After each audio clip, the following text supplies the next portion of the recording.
Once upon a time, tucked between tall green hills and a sparkling silver river, there was a little village called Maplewood. It was a beautiful place full of cozy cottages with flower boxes in the windows, a bakery that smelled of cinnamon rolls every morning, and a school where children learned to read under the soft glow of lantern light. But there was something very wrong in Maplewood. Every single day, morning, afternoon, and evening, a great big dragon flew over the village and landed on the mountain just above it. The dragon was enormous. Its scales were dark as midnight, shot through with streaks of deep violet and forest green. Its wings were wide enough to block out the sun when it flew overhead. And its eyes, were the color of burning amber, like two little suns tucked inside a very large, very scary face. The villagers were terrified. "Don't go near the mountain," the parents warned their children every morning. "The dragon will eat you up. It watches us." The baker, Mr. Crumbles, said every day, pointing at the sky with a flour-dusted finger. "It's just waiting for the right moment to swoop down and cause trouble." The mayor of Maplewood, a short, round man named Mayor Thistlewood, who wore a hat 3 sizes too big, had even put up a giant sign at the edge of the village that read, 警告标志 danger. Dragon Mountain ahead. No children allowed. No exceptions. Not even on Tuesdays. But there was one child in Maplewood who was not afraid. Her name was Elara. Elara was 10 years old, with wild curly red hair that never stayed in its braids, muddy boots that were always a size too big, and a notebook full of observations she kept tucked under her arm at all times. She was the kind of girl who collected interesting rocks, asked teachers questions they couldn't answer, and noticed things that everyone else walked right past. For months, Elara had been watching the dragon from a safe distance. She had filled 17 pages of her notebook with notes. And what she had noticed was very curious indeed. The dragon never breathed fire at the village. It never knocked over buildings or scared the sheep on purpose. Every time it flew over, it went straight to the same spot, a wide flat ledge halfway up the mountain, behind a cluster of ancient pine trees, and it stayed there. "It's not watching us," Elara said to her best friend, a boy named Pip, one sunny afternoon as they sat on the fence at the edge of town. "It's watching something else."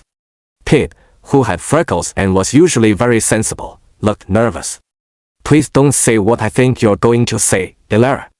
"I'm going to find out what it's protecting," said Elara. Pip groaned. "I knew it." That evening, Elara packed her notebook, a flashlight, 2 apples, a piece of rope, and her lucky compass into her adventure bag. She left a note on her pillow that said, "Gone to ask the dragon a question." Back before dinner, and just before the sun dipped behind the hills, she slipped quietly out of Maplewood and began the climb toward Dragon Mountain.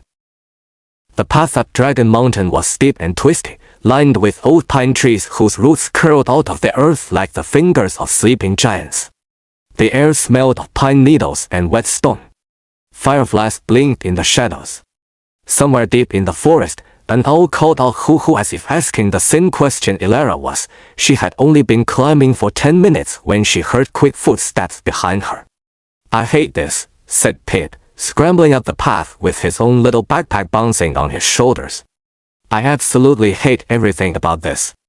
But I'm not letting you go alone." Elara grinned. "I was hoping you'd come." Together, they climbed higher. As they went, Elara kept her eyes sharp. She noticed things on the path that no one else would have bothered to look at. Strange things. Things that made the pencil in her hand move faster and faster across the pages of her notebook. First, she noticed the flowers on the lower part of the mountain. The wildflowers were ordinary yellow daisies, purple clover, little white bells. But higher up, something strange happened. The flowers changed. They were glowing faintly, a soft silver blue color, like captured moonlight pressed into petals. They trembled when the children passed, not from the wind, but as if they were aware. "These aren't normal flowers," Elara wrote. "They grow only higher up. Does the dragon protect them? Or do they grow because of the dragon?" Second, she noticed the silence. The lower forest was alive with chirping crickets and rustling leaves. But as they climbed, the sounds faded. Not because the night was quiet, but because something powerful nearby made all the small creatures hush in awe. It was the kind of silence that felt enormous. Like holding your breath in a cathedral. Third and most strangely, she noticed the water. Halfway up the mountain, a thin stream trickled down between the rocks. But the water in this stream was not clear and cold like the river in the village. It was warm, and it shimmered faintly gold, catching the moonlight and holding it, the way honey holds light. Elara cut some in her hands. It smelled of something ancient like old libraries and summer rain and something else she couldn't quite name. Don't drink it, Pip warned. I wasn't going to, said Elara. Though she had considered it, just for a moment, she wrote it all down carefully. Glowing flowers. Strange silence. Golden water. The dragon is the common thread. They reached the white flat ledge, the very spot where the dragon always landed just as the moon rose full and bright above the mountain peaks.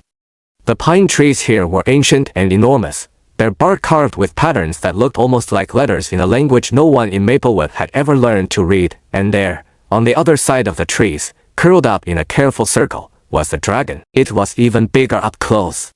Its dark violet-green scales caught the moonlight and threw it back in 1,000 tiny sparks. Its wings were folded against its sides. Its great head was lowered. Its amber eyes were half closed, but it was not sleeping, because in the center of the ledge the spot the dragon was curled so protectively around was something that made both children stop walking and hold their breath entirely. It was a pool. Small, perfectly round, no bigger than a dining table. But the water inside was not gold like the stream below. It was deep, deep blue, the color of the sky just after the last light of day is gone, and inside it, swirling slowly like clouds in a dream world, were lights, hundreds and hundreds of tiny lights, stars, or something that looked very much like them. What is that? Pip breathed, and at the sound of his voice, the great amber eyes of the dragon opened fully and looked straight at them. Most children, if they found themselves eye to eye with a dragon the size of a house on top of a dark mountain in the middle of the night, would run screaming all the way back to the village and not stop until they reached their own front door. Elara did not run. Her heart was beating very, very fast. Her knees were doing something wobbly that knees are not supposed to do. But her feet stayed planted on the stone ledge. Because her curiosity, that enormous, unstoppable curiosity that had always been both her greatest strength and her greatest source of trouble, was bigger than her fear, Pip grabbed the back of her jacket. Elara, he whispered, the word barely making any sound at all. I see it, she whispered back. The dragon uncoiled slowly, rising to its full height. Up close, it was magnificent. Its scales were not just dark, they were layered, each one edged in a faint luminous line, like feathers dipped in starlight. When it moved, the scales shifted and rippled, and for just a moment it looked less like an animal and more like a piece of the night sky that had decided to take a shape. It lowered its enormous head toward them. Elara stood her ground. She held up her notebook, because it was the only thing she could think to do, and said, in a voice that was only slightly shaking, "We haven't come to hurt anything. We just want to understand." There was a long silence, and this was the part that made Pip actually sit down on the ground from shock. The dragon spoke. Its voice was not a roar. It was low, and deep, and resonant, like the sound a great bell makes long after it has been struck. And the words were slow and careful, as if the creature was choosing each one with great thought. "You are the first," the dragon said, "in a very long time, to climb this mountain without a weapon in your hand." "Weapons are heavy," said Elara. "I prefer notebooks." The dragon made a sound low and rhythmic that might, Elara thought, have been laughter. "What is your name, small one?" the dragon asked. "Elara. And this is Pip. He's braver than he looks right now." Pip, from his seat on the ground, gave a weak wave. "I am called Varanthos," said the dragon. "In your language, it means something close to the one who remains. I have remained on this mountain for 437 years. "That's a very long time," said Elara. "Whoa." Varanthos was quiet for a moment. Then, slowly, he stepped aside just a little and gestured with one great scaled wing toward the pool in the center of the ledge. "Because of that," he said. Elara stepped forward carefully and looked down into the pool. Up close, she could see that the swirling lights inside were not random. They were moving in patterns, spiraling together and drifting apart, clustering and dispersing the way starlings move across the sky in great murmurations. And in the very center, barely visible, was a shape. Round and small and fragile looking. Like a seed. Or an egg. Or a heart. What is it? She asked. It is a star pool, said Varanthos. There are only 7 in the entire world. They are the places where old magic gathers, not the magic of spells and tricks, but the deep, slow magic that keeps the world balanced. That makes rivers flow to the sea. That tells flowers which way's up. That helps lost things find their way home. Ilara wrote furiously. Pip had crept forward now, his fear forgotten, his own eyes wide with wonder. The lights, said Pip, pointing at the swirling specks. What are those? Varanthos looked at the pool with an expression that Ilara could only describe as gentle. Memories, he said. Old memories. Of forests that are no longer there. Of creatures that are gone. Of kindnesses passed between people long before your grandparents were born. The star pool holds them, so they are never entirely lost. That's beautiful, said Ilara softly. It is, agreed Varanthos. And it is also in terrible danger. The word danger dropped into the quiet night like a stone into still water, sending ripples of unease through the air. Ilara stopped writing. She looked up at the dragon. His amber eyes were serious now. Worried, even. What kind of danger? She asked. Varanthos sighed a deep, rumbling sound that moved through the mountain like a distant earthquake. Sit down, he said.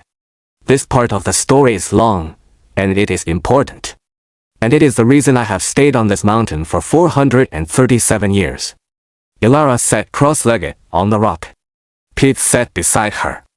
The full moon above them watched like a patient eye. And the great dragon, Varanthos, began to speak. 437 years ago, Varanthos told them, the world was not the way it was now. Magic was more present then. Not flashy magic, not fireworks and disappearing acts, but the deep, quiet kind. The kind that kept ecosystems balanced. That made certain trees grow where the soil needed them most. That helped seeds know when it was safe to bloom. That whispered through the roots of old forests like the heartbeat of the earth itself. This magic came from the star pools. There had been 8 star pools in the beginning. 7 still existed. 1 had been destroyed, and the destruction of that single pool had caused 300 years of drought in a faraway land, the extinction of 12 species of birds, and a great sadness that had settled over the forests in that part of the world like a gray and permanent fog. People did not understand, then, said Varanthos. They saw the pool and thought only of what it could give them. They believed that if they drank from it, they would live forever. They believed that if they could capture the life inside it, they would have power beyond imagining. And so they destroyed it, trying to take what it held, and lost everything instead. Ilara's pen had stopped moving. She was listening with every part of herself. And the star pool here? She asked. There is someone who knows of it, said Varanthos, and for the first time, his great voice carried something like fear. Someone who has been searching for many years. A collector of old magic. He calls himself the Pale Merchant. The name sent a chill through Ilara that had nothing to do with the night air. The Pale Merchant, continued Varanthos, travels from place to place, buying and stealing and tricking his way to magical things, which he then sells to whoever will pay the most. He does not care what the things are for, or what will happen if they are taken from the world. He cares only for the price. Has he found the star pool? Asked Pip in a small voice. Not yet, said Varanthos. But he is close. His agents, men who travel in grey cloaks and ask too many questions, have been seen in villages near here. 3 villages, in the past month. Asking about strange lights. About glowing flowers. About golden streams. He paused, and his amber eyes moved briefly to Ilara's notebook. About things that someone very observant might notice. Ilara understood, then, why the dragon flew over the village each day. It was not to watch them. It was to scan the roads and paths leading to the mountain. To look for grey-cloaked figures. To guard against anyone getting close. You've been protecting the star pool this whole time, she said. Since I was very young, said Varanthos. My mother showed it to me. as her mother had shown her. There has always been a guardian. But I am growing old, child. 437 years is not old for some things. There are trees older than me in this very forest. But I am slower than I was. My eyes are not as sharp at night. And when I fly, I cannot cover as much distance as I once could. He looked at them, these two small children sitting on a moonlit ledge with an expression that carried the weight of centuries inside it. The dark secret of this mountain, he said quietly, is not that there is a dragon on it. The dark secret is that something priceless and irreplaceable and deeply connected to the health of this whole world is balanced right here, on this ledge, guarded by one old dragon who is running out of time. Silence fell between them. Even the trees seemed to lean in, listening. Then Pip said, slowly, what would happen if the pale merchant found it and tried to take it? Lorenzo's was quiet for a very long moment. The last time a star pool was disturbed without understanding, a river dried up in 3 days. The fish vanished. The birds that ate the fish vanished. The animals that drank from the river began to wander. And a great sadness spread through the land that took 300 years to heal. He looked at the swirling lights in the pool. This one is older than the one that was lost. Its roots go deeper. Its loss would reach further. Ilara looked at the star pool. At the tiny swirling memories inside it, memories of forests and creatures and kindnesses, kept safe for centuries by this patient, lonely dragon. And she felt something rise in her chest. Not just curiosity this time. Something stronger. Something that made her sit up straighter and close her notebook with a firm, decisive snap. Then we have to help you, she said. Lorenzo tilted his enormous head and looked at her with those ancient amber eyes. You are children, he said, not unkindly, but seriously. This is a danger that has outsmarted kings and scholars. I know, said Ilara. But I'm also the person who noticed the flowers and the golden water and figured out you weren't watching the village at all. I was watching you. And I think we can do something that you can't. Then what is that? Asked Lorenzo. Ilara looked at Pip. Pip looked at Ilara. Then they both looked at the dragon. We can talk to people, said Ilara. We can tell the truth. The very next morning, 3 men in gray cloaks walked into Maplewood. They came in quietly, through the eastern gate, asking politely for directions to the inn. They had ordinary faces and ordinary voices. But Ilara, who had come back from the mountain before dawn and was now watching from behind the baker's cart with sharp, rested eyes, noticed 3 things that were not ordinary at all. First, their boots. The mud on them was dark orange, the same color as the soil on the upper part of Dragon Mountain. They had already been exploring. Second, the glass vials hanging from their belts, each one sealed with red wax and containing something that glimmered faintly even in daylight. Collection jars. 4 small pieces of magic. Third, the way their eyes moved when they walked through the village, not looking at the people, not looking at the shops, but scanning. Always scanning upward, toward the mountain. Ilara grabbed Pip's sleeve. The pale merchant's men, she whispered. They're already here. Pip went pale. What do we do? What they did was this. They ran not away from the village toward the center of it. To the square where, every morning, the people of Maplewood gathered to drink tea and argue gently about weather. Ilara climbed up onto the fountain at the center of the square, which she was absolutely not supposed to do, and she began to talk. She talked about the mountain. About the dragon who was not a threat but a guardian. About the star pool and the glowing flowers and the golden water and the memories swirling inside a pool of ancient light. She talked about Lorenzo's 437 years old, tired and brave and alone, and about the pale merchant's men who were even now walking through their village in gray cloaks, looking for a way up the mountain. At first, the crowd murmured skeptically. The dragon is dangerous, said Mr. Crumbles the baker, arms folded. Everyone knows that. Has it ever actually hurt anyone? Ilara asked. Silence. Has it ever burned the house? Or taken a sheep? Or done anything at all except fly overhead and land on its ledge? More silence. The kind that means people are realizing something they probably should have noticed earlier. It has been protecting something precious, said Ilara, her voice loud and clear in the morning air, that belongs to all of us and to the world, and it has been doing it alone for nearly 5 centuries.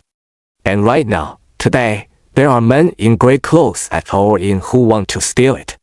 Mayor Thistlewood, who had been listening from beneath his enormous hat, cleared his throat. That's a very serious claim, child. I know, said Elara. Which is why I also have this. She held up her notebook, 17 pages of careful observations, sketches of the flowers in the pool and the paw prints of animals near the golden stream, notes on the dragon's flying patterns and timing. Evidence, she said. I wrote it all down. There was a long, thoughtful pause. Then Elara would remember this moment for the rest of her life. Pip's grandmother, who was 93 years old and had lived in Maplewood longer than anyone, pushed through the crowd on her walking stick and said, in a firm, quiet voice, my grandmother told me there was something on that mountain that the old ones called the Star Pool. She said never to disturb it and never to let strangers near it. I thought it was a story. She looked at Elara steadily. It seems it was not. That changed everything. What happened next happened quickly. The mayor sent 2 of his deputies to follow the gray-cloaked men and make sure they left the village. 6 farmers who knew the mountain paths agreed to take turns keeping watch on the lower trails. Mrs. Kettleworth, who ran the village library, dug up 3 ancient books on earth magic that she'd always thought were just pretty old fairy tales, and found descriptions of something called a lunapole, a different name for the same thing, in all 3 of them. And Elara and Pip ran back up the mountain to warn Varenthos. They found him tense and alert, pacing the ledge. His amber eyes were bright with alarm. I heard voices below, he rumbled. Unfamiliar ones. The pale merchant's men. But the village knows now, said Elara, breathing hard. They're helping. They're watching the lower trails. Varenthos was still. Then he said, you told them everything. The dragon was quiet for a long, long moment. And when he spoke again, his deep voice was different. Softer. Like the sound a mountain stream makes when it passes over smooth stones. In 437 years, he said, I have never asked for help. Because I believed no one would understand. Or care. They care, said Elara. They just didn't know. That evening, as the sun set in great streaks of orange and gold, the pale merchant himself arrived at the edge of Maplewood. He was a tall, thin man with white hair and pale gray eyes and a coat covered in pockets, each pocket holding something strange and glimmering. He smiled pleasantly and said he was merely a traveler, looking for lodgings. The whole village was waiting for him. He found the roads blocked. The farmers watching. The mayor standing in the square with his 3 sizes too big hat and a very serious expression. He found Pip's grandmother in a chair by the gate, her walking stick across her lap, her 93-year-old eyes absolutely refusing to be impressed by tall men in pocket-covered coats, and above the village, circling slowly and steadily against the darkening sky, he found a dragon, not lurking on a mountain ledge, not hiding behind trees, but flying openly, wings wide, amber eyes watching everything below with patient, ancient clarity. The pale merchant stayed in the village for exactly 4 minutes. Then he turned around and walked away, and no one in Maplewood ever saw him again.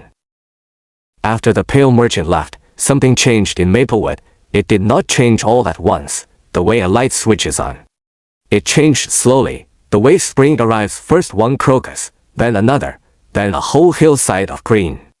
Quietly, steadily, and then all of a sudden, undeniably, the sign that Mayor Thistlewood had put up at the edge of the village danger. Dragon Mountain ahead was taken down. In its place went a new one, written by Mrs. Kettleworth in careful calligraphy on good oak board, Dragon Mountain. Home of the Star Pool. Protected by the people of Maplewood since the first founding of this village. Please tread gently. The farmers who had kept watch on the mountain paths began to notice the glowing flowers. At first they were startled. Then curious. Then, slowly, careful. They began to walk the paths with softer footsteps, moving around the silver-blue blooms instead of through them. One farmer's young daughter started pressing the fallen petals, the ones that had blown down into the village on breezy days, between sheets of paper. She gave them to her teacher, who pinned them to the wall of the schoolroom, where they glowed faintly at night like tiny stars. Elara organized what she called the Mountain Watch, a group of 12 children from the village who agreed, in shifts, to walk the lower trails each week and report anything unusual. Pip designed the logbook. Pip's grandmother taught them the old names, the names her grandmother had used for the mountain, for the stream, for the special stillness that settled over the forest the higher you climbed. Names that had been forgotten, now remembered, and Lorenzo's did not change overnight, either. He was still large and dark and a little frightening to look at directly. He still landed on his ledge each day and kept watch over the star pool. But he began to do something he had not done in a very long time. He accepted visitors, not many. Not often. Only those who came respectfully, with no weapons and no vials and no desire to take anything away. Only those who came to understand. Ilara was the first. She came every Saturday morning, notebook in hand, and she asked questions. Lorenzo's answered them slowly, carefully, in that bell-deep voice that moved through the mountain like a heartbeat. She learned about the other star pools, scattered across the world. About the creatures who guarded them, a great sea turtle in a remote ocean, a pair of silver foxes in a northern forest, an ancient stone giant who moved so slowly that people thought it was a mountain until it turned to look at them. She wrote all of it down. Every word. Because Ilara understood, with the bone-deep certainty of someone who has always loved knowledge, that stories kept in one place can be lost, but stories written down and shared become impossible to destroy entirely. Pip came too, usually carrying a packed lunch because climbing mountains makes you hungry. He was less interested in taking notes and more interested in the way Lorenzo's had learned to play a kind of game with him. The dragon would hide small colored stones around the ledge and Pip would find them. This was, Pip suspected, Lorenzo's version of fun. He chose not to point this out. One cool autumn morning, about 3 months after the night Ilara had first climbed the mountain, she arrived at the ledge to find Lorenzo's waiting for her with an expression she had never quite seen on his ancient face before. Something open. Something almost young-looking, despite his 437 years. "Come and look," he said, and stepped aside. In the star pool, the swirling lights were moving differently today. They were brighter than usual. And in the center where that small, fragile, sea-like shape had always floated, something had changed. It had grown, just slightly. But unmistakably. Where before it had been the size of a walnut, it was now the size of a small orange, and it was pulsing gently, steadily, with a warm gold-blue light. "What is that?" Ilara breathed. "What does it mean?" "It means the star pool is healing," said Lorenzo's, in a voice so quiet she almost had to lean in to hear. When a star pool is truly protected, not just guarded from danger, but known, and cared for, and valued, it grows. Slowly. Over centuries. But it grows. He was quiet for a moment, and the light from the pool moved across his ancient dark scales like sunrise moves across a mountain face, slowly, gently, turning everything it touches to gold. "In all my years," he said finally, "it has never grown before. I have only ever been holding it in place, trying to keep it from shrinking, from being stolen, from fading." He turned to look at her with those ember eyes that held 4 centuries of watchfulness and patience inside them. "You did this, Ilara. You and your village. Knowing a thing changes it. Caring for it changes it. That is the oldest magic there is." Ilara didn't write anything in her notebook then. She just stood and looked at the growing light in the pool, at the swirling memories of old forests and gone creatures and ancient kindnesses, and felt something she didn't quite have words for yet. A sense of being part of something much older and larger and more connected than she had ever imagined. Later, she would write about it. She would write a book, in fact the first of many, about the star pool and its guardian and the village that had learned to stop being afraid of what it didn't understand. The book would travel far from Maplewood. It would find its way, eventually, to people living near mountains where strange old things were protected by creatures that had been misunderstood for centuries. Some of those people would be inspired to climb their own mountains. Some of them would find their own dragons, and some of those dragons, long and lonely in their guardianship, would look up and see a small human climbing toward them, not with a weapon, not with a vial, but with a notebook and a question, and would feel, for the first time in centuries, something that felt very much like hope. Back in Maplewood, Lorenzo's continued his watch. He was still large. Still dark. Still, on cold mornings, a little alarming to spot against the gray sky. But the children of the village no longer flinched when his shadow passed over. They looked up and waved. And sometimes, just sometimes, on the clearest days, if you looked very carefully at the ledge on the mountain, you could see the great dark shape of an ancient dragon, sitting beside a small girl with wild red hair and muddy boots. Watching the stars swirl inside a pool of old, deep, steadily growing light. Dragon, the world is full of things that frighten us, Ilera once wrote, because we have not yet taken the time to understand them. Understanding is the first act of courage. And courage, it turns out, is just curiosity that has decided to keep going. The end.